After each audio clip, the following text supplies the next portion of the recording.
Movie के शुरुआत में हमें 65 मिलियन साल पहले का सीन दिखाया जाता है, जहां पर अलग अलग तरह के डायनासोर्स रहा करते थे। फिर एक बड़ा डायनासोर छोटे डायनासोर्स का शिकार करने के लिए उनका पीछा करता हुआ समुंदर में चला जाता है। तभी मेगालोडॉन नाम का एक शार्क पानी से निकलकर उस डायनासोर को खा जाता है। तभी कहानी शिफ्ट होती है और हम वर्तमान समय को देखते हैं, जहां जोनस नाम का एक आदमी कंटेनर में छेद करके वहां से बाहर आता है। दरअसल वह समुद्र में चल रही एक जहाज पर था और उस जहाज पर बहुत सारे कंटेनर मौजूद थे। तभी हमें पता चलता है कि जोनस जहाज पर चल रहे इल्लीगल कामों के सबूत इकट्ठा करने के लिए यहां पर आया था। फिर वह जहाज के ऑफिस रूम में जाकर इल्लीगल कामों के रिकॉर्ड फाइलों का फोटो लेता है। तभी वहां पर एक पालतू तोता जोन्स को देखकर चिल्लाने लगता है, जिसे सुनकर जहाज के गार्ड्स वहां पर आ जाते हैं और जोन्स पर हमला कर देते हैं। लेकिन जोन्स उनसे फाइट करता है और सभी को पीटने लगता है। उसके बाद वह जहाज के ऊपर आ जाता है, लेकिन यहां भी गार्ड्स आ जाते हैं, इसलिए जोनस समंदर में कूद जाता है। और उसी समय जोनस का साथी रिगास और मैक प्लेन लेकर वहां आते हैं और जोनस को बचाकर वहां से ले जाते हैं। उसके बाद हम चाइना के ओशियनिक इंस्टीट्यूट हाइनान के डायरेक्टर जूमिंग और उसकी पार्टनर हिलेरी को देखते हैं, जो कि अपने नए इन्वेंशन का टेस्ट कर रहे थे। दरअसल जूमिंग की टीम ने एक स्पेशल सूट बनाया था, जो कि इंसान में लड़ने की ताकत बढ़ाता है और इसे पहनकर आसानी से समुद्र के गहराई में जाकर अपने मिशंस किए जा सकते हैं। तभी वहां पर जूमिंग की भतीजी मीन आती है और अपने अंकल को आज रात होने वाले पार्टी के बारे में याद दिलाती है। दरअसल ये पार्टी इस कंपनी के 10 साल होने पर रखी गई थी। तभी हम पार्टी में जोन्स को भी देखते हैं, जो कि जूमिंग का दोस्त था, और साथ ही हमें पता चलता है कि जूमिंग ने मीन को गोद लिया होता है। फिर जूमिंग स्टेज पर आकर अपने इन्वेंशन के बारे में बताता है और साथ ही अपने इंस्टीट्यूट के पूल में रहने वाली मेगालोडॉन शार्क दिखाता है, जिसका नाम उसने हाइकी रखा था। और हाइकी जब छोटी थी तब उन्होंने उसे समुद्र के 20,000 फीट नीचे से पकड़ा था, जिसके बाद उन्होंने हाइकी से बहुत कुछ सीखा, जिसके मदद से उन्होंने ऐसी टेक्नोलॉजी बनाई जिससे वह समुद्र के बहुत गहराई तक जा सकेंगे। फिर अगले दिन मीन जोनस के साथ समुद्र के मिशन में जाने का कहती है, लेकिन जोन्स उसे मना कर देता है क्योंकि वह बहुत छोटी है और समंदर की गहराई में बहुत खतरा होता है। तभी वहां पर रिगास आती है और जोन्स को बताती है कि जूमिंग हाइकी के पूल में गया है। तभी जोन्स जूमिंग के पास जाकर उससे कहता है कि तुम्हें हाइकी से खतरा हो सकता है, लेकिन जूमिंग को विश्वास था कि वह हाइकी को कंट्रोल कर सकता है। पर तभी हाइकी उस पर हमला कर देती है और बाहर जोनस और उसके साथियों को लगता है कि हाइकी ने जूमिंग को खा लिया है। लेकिन तभी वह पुल से बाहर आता है और उन्हें बताता है कि हाइकी के हमला करने से पहले ही वह पुल से बाहर आ चुका था।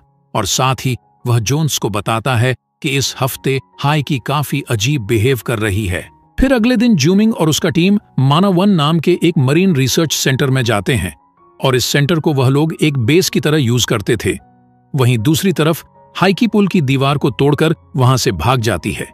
फिर अगले दिन जूमिंग और उसकी टीम 2 सबमरीन लेकर समुद्र के नीचे एक मिशन पर जाते हैं और वही बेस में मैक और डीजे रेडार पर नजर रखते हैं। जब सबमरीन गहराई में जाती है तभी उन्हें सीसीटीवी में कुछ हलचल दिखाई देती है। तब उन्हें पता चलता है कि सबमरीन के अंदर मीन है जो अंदर छुपी हुई थी। तभी जोनस मीन को वहां देखकर मिशन कैंसिल करने का कहता है। जिस दौरान रेडार पर वह देखते हैं कि एक मेगालोडॉन शार्क उनकी तरफ बढ़ रही है।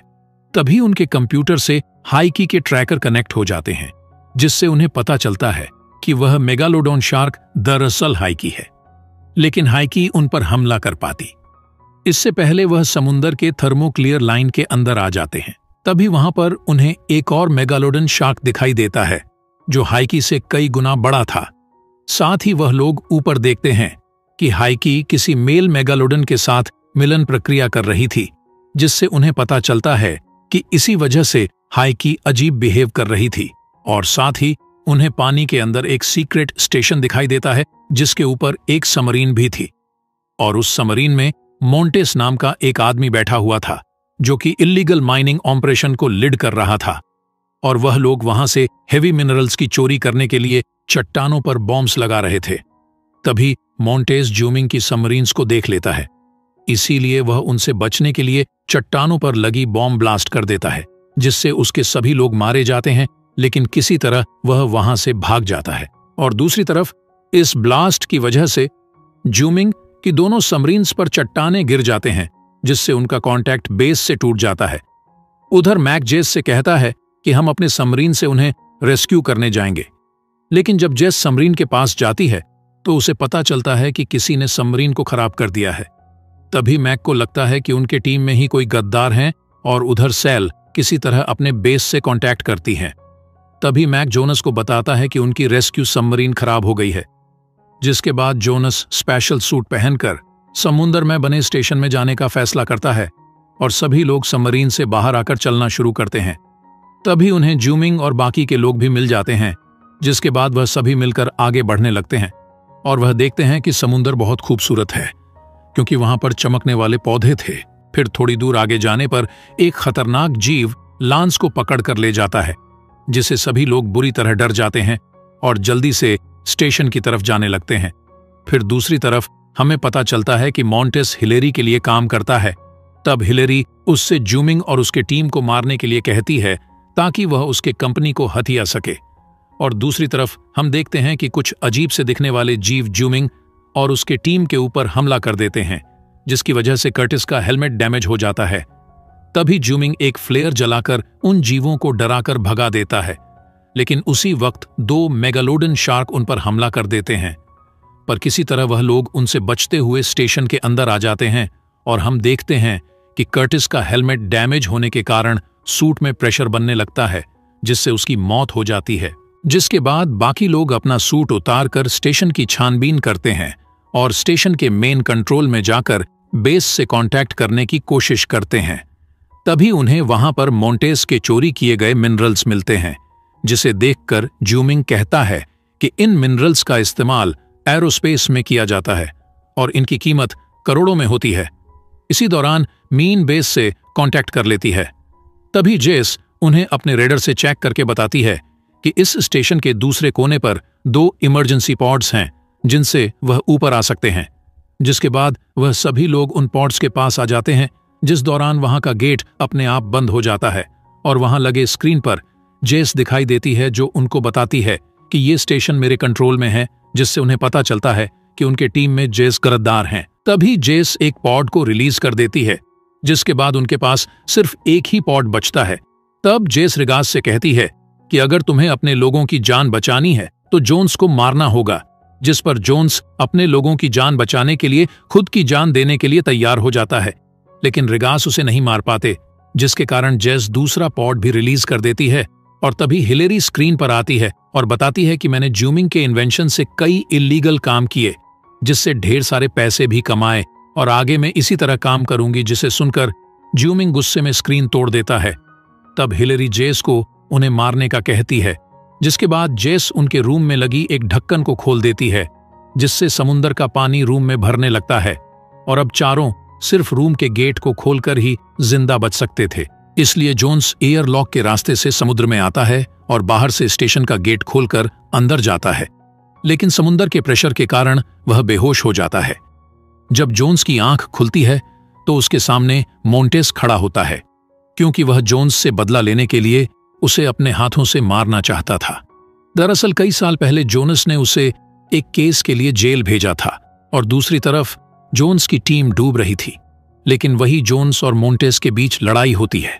तभी जोन्स उसे मारकर बेहोश कर देता है और कंट्रोल रूम में जाकर जल्दी से उस रूम का गेट खोल देता है, जिससे उसके साथियों की जान बच जाती है। उसके बाद सभी लोग वहीं पर रखें एक सबमरीन में बैठकर वहां से बाहर आ जाते हैं। तभी रास्ते में वह लोग देखते हैं कि बॉम्ब ब्लास्ट के कारण थर्मोक्लियर लाइन में एक बड़ा सा छेद हो गया है। तभी हम उस छेद से एक बहुत बड़े ऑक्टोपस को ऊपर आते हुए देखते हैं और इसी बीच मॉन्टेस स्पेशल सूट पहनकर ऊपर आने लगता है और दूसरी तरफ मैक और डीजे को पता चल जाता है कि जेस ने ही उन्हें धोखा दिया है। इसी दौरान हिलेरी के आदमी वहां पर आ जाते हैं, जहां वह लोग मैक और डीजे को पकड़ लेते हैं। तभी जूमिंग और बाकी लोग वहां पर आ जाते हैं और अपने दोनों साथियों को बचा लेते हैं। साथ ही इधर बेस में मॉन्टेस भी आ जाता है और जेस से मिलकर उसे किस करता है, जिससे हमें पता चलता है कि वह दोनों कपल हैं। तब यहां उन्हें 3 मेगालोडन शार्क दिखाई देते हैं, जो कि थर्मोक्लियर लाइन से ऊपर आ गई थी। तभी एक शार्क इस कंट्रोल रूम के कांच को तोड़कर जेस को खा जाती है। ये देखकर मॉन्टेस जल्दी से कंट्रोल रूम से बाहर आ जाता है वहीं दूसरी तरफ जोनस और उसके साथी एक बोट में बैठकर भागने लगते हैं, जिससे हिलेरी के लोग दूसरे बोट में बैठकर उनका पीछा करने लगते हैं। लेकिन तभी एक शार्क उन लोगों को खा जाती है, जिसके बाद जोनस अपने बोट पर मौजूद चीजें से बॉम्ब वाला भाला बनाता है। वह सभी लोग फन आइलैंड की तरफ जाने लगते हैं और इस आइलैंड में काफी टूरिस्ट आए होते हैं। तभी हम एक बोट को देखते हैं जो जोर जोर से हिलने लगता है और सभी लोग पानी में गिर जाते हैं। तभी वह बड़ा ऑक्टोपस उन्हें खाने लगता है। इसी दौरान हिलेरी और मोंटेस हेलीकॉप्टर से उस आइलैंड में आ जाते हैं, लेकिन जब वह जंगल में जाते हैं तब मगरमच्छ की तरह दिखने वाले कुछ जीव उन पर हमला कर देते हैं, जिसे देखकर हिलेरी जल्दी से हेलीकॉप्टर में आकर बैठ जाती है।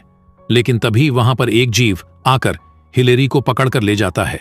वहीं दूसरी तरफ जोनस और उसके साथी आइलैंड पर मौजूद सभी लोगों को वहां से भाग जाने का कहते हैं, लेकिन तभी शार्क आ जाती है और लोगों को खाने लगती है। फिर वही जोन्स को एक जेट बाइक मिलती है, जिसे लेकर वह समुद्र में जाता है ताकि वह शार्क्स को मार सके। वहीं दूसरी तरफ जूमिंग और मैक एक वेयरहाउस में जाते हैं और बॉम्ब बनाने के लिए नाइट्रेट ढूंढते हैं। लेकिन तभी वहां पर हिलेरी के लोग उन जीवों से बचते हुए आ जाते हैं और उन दोनों के ऊपर गन पॉइंट कर लेते हैं। और इसी बीच रिगास और दीजे भी उन जीवों से बचते हुए उसी वेयरहाउस में आ जाते हैं, जहां उन्हें भी पकड़ लिया जाता है। लेकिन तभी जूमिंग दीजे को एक बटन की तरफ धकेल देता है, जिससे वेयरहाउस का गेट खुल जाता है और वह सारे जीव अंदर आकर हिलेरी के लोगों को खाने लगते हैं। तभी जूमिंग और उसके साथी नाइट्रेट का बैग लेकर बाहर आ जाते हैं, जिसके बाद दीजे एक फोन से इमरजेंसी टीम को कॉल करके उन्हें मदद के लिए बुलाते हैं। फिर वही जूमिंग और मैक हिलेरी के हेलीकॉप्टर में जाते हैं और उसमें फ्यूल डालकर हेलीकॉप्टर को उड़ाने की कोशिश करते हैं।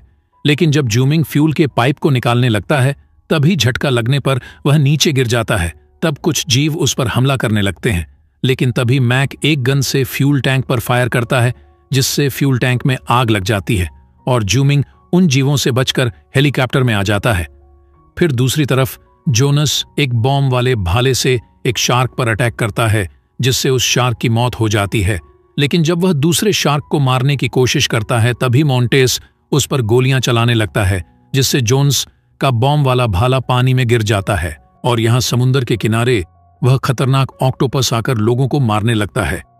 तब मीन एक औरत को बचाने के लिए पानी में चली जाती है, जिसे देखकर जूमिंग मीन को बचाने के लिए नीचे जाता है। लेकिन तभी वह ऑक्टोपस उनके हेलीकॉप्टर को पकड़ लेता है, जिससे जूमिंग बॉम्ब को लेकर वहां से कुछ जाता है और हेलीकॉप्टर समुद्र में गिर जाता है। वहीं दूसरी तरफ जोनस की जेट बाइक एक शार्क से टकरा जाती है और वह ब्रिज पर कूद जाता है, जिसके पीछे पीछे शार्क भी आ जाती है। लेकिन वह पानी के नीचे लगी जंजीरों में फंस जाती है और जोनस ब्रिज के नीचे आ जाता है। तभी मोंटेस वहां आकर जोन्स पर गोलियां चलाने लगता है। तब जोन्स एक लकड़ी के टुकड़े को उसके पैर पर वार करता है, जिससे उसका खून बहने लगता है। तब शार्क खून की स्मेल से वहां पर आने लगती है, जो देखकर जोनस मोंटेस को पानी में गिरा देता है और शार्क उसे खा जाती है। फिर वहीं ऑक्टोपस जूमिंग को पकड़कर पानी के नीचे खींच लेता है, जिससे जूमिंग उस पर बॉम्ब लगा देता है। तभी बॉम्ब ब्लास्ट होने पर जूमिंग वहां से भागने लगता है, लेकिन ऑक्टोपस उसे फिर से पकड़ लेता है। पर तभी वहां पर हाइकी आ जाती है और उस ऑक्टोपस को मारकर जूमिंग की जान बचा लेती है, जिसके बाद जूमिंग हेलीकॉप्टर में फंसे मैक को बचाने के लिए जाता है। तभी जोनस की एक शार्क को उनकी तरफ जाते हुए देखता है, इसलिए वह हेलीकॉप्टर के एक पंखे से पानी में वाइब्रेशन करके शार्क को अपनी तरफ बुलाता है। फिर जैसे ही शार्क उसके पास आती है, तब जोन्स उस पंखे से उस पर अटैक करके उसे मार डालता है और अब सभी बचे हुए लोग किनारे पर आ जाते हैं। लेकिन जब जोनस, जूमिंग और मैक किनारे पर जा रहे थे, तभी हाइकी उनकी तरफ आने लगती है। इसीलिए जूमिंग पानी के अंदर जाकर अपने डिवाइस से हाइकी को कंट्रोल करके उसे दूर जाने का कहता है। तब ये सुनकर हाइकी वहां से दूर चली जाती हैं और वह तीनों किनारे पर आ जाते हैं।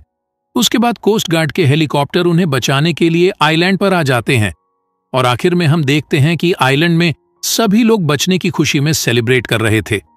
तभी जोन्स कहता है कि शायद हाइकी प्रेग्नेंट हैं और इसी के साथ ये मूवी यहीं पर खत्म हो जाती है।